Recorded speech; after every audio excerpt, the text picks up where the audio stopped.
যারা ভাঙতেছে এদেরকে দেখবেন আশেপাশে কেউ হয়তো বা তাকিয়ে আছে, এদেরকে লক্ষ্য করে ওসমান হাদি ভাই যেভাবে গত জুমাবার তিনি নামাজ পড়ছেন, নামাজ পড়ার পরে তার কর্মস্থলে তিনি যাবেন, এমত অবস্থা তিনি রিক্সার মধ্যে করে যাচ্ছেন, পিছন দিয়ে তাকে ভারতীয় আগ্রাসনে যারা যারা লালিত হচ্ছে তারা তাকে শহীদ করে দিয়েছে গুলির মাধ্যমে। কিন্তু এই যে এখন যারা মনে করেন আপনার 32 নম্বর ভাঙতেছে তাদেরকে মনে করেন আপনার ভিডিও করে রাখতেছে, অথবা মনে করেন দূর থেকে ফলো করতেছে, মনে করেন তারা যাবে এভাবে করে তাদেরকে হত্যা করা হতে পারে।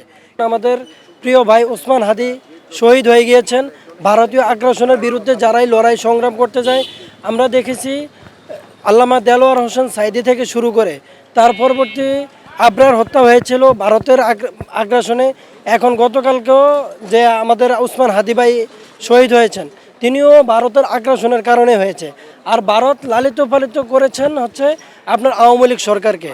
আর আওয়ামী দোসররা যখনই মনে করেন বাংলাদেশে এই যে 17 বছর মানুষের উপর এতটা জ্বালা নির্যাতন এমনভাবে করছে, মানুষের বাক স্বাধীনতাকে তারা কেড়ে নিয়েছে, যার কারণে আপনার মানুষ যখন কথা বলতে পারে না, মানুষকে এমনভাবে হয়রানি করতে, আয়নাঘরের নামে মানুষকে এত অত্যাচার করেছে যেটা আসলে মানুষ মানতে পারে নাই।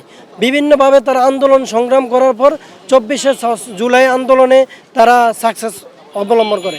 আর তাদেরকে যখনই তৌহিদি জনতা সাকসেস হয় তখনই ভারতের আগ্রাসন, তারা মনে করেন এই আওয়ামী লীগ সরকারকে লালিত পালিত এতদিন করেছিল, তারপরে তাদের স্থানে নিয়ে তাকে জায়গা করে দেয়।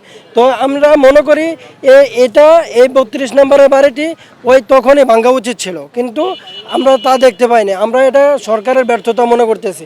এই যে মানুষজন আইসা ভাঙতেছে এর দায়ভার কে নেবে? এটা সরকারিভাবে করাটা উচিত ছিল। এখন মনে করেন এই যে এখনও পর্যন্ত রাখাটা ঠিক হয়নি, কারণ এটা যখন আমরা 24শে ছাত্র আন্দোলন, ছাত্র জনতা, তৌহিদি জনতা যে আন্দোলনটা হয়েছিল তখন রাষ্ট্রীয় কোষাগার থেকে এটা ভাঙাটা উচিত ছিল, কিন্তু এতদিন পর্যন্ত অপেক্ষমান হয়ে বারবার এটা ভাঙতে যখনই আসে কিন্তু রাষ্ট্রীয় কোষাগার থেকে এটাকে বিভিন্নভাবে বাধা বিক্ষোভ করা হয়েছিল। এলো খবরের কাগজ, নিখাদ, নির্ভীক, নিরপেক্ষ।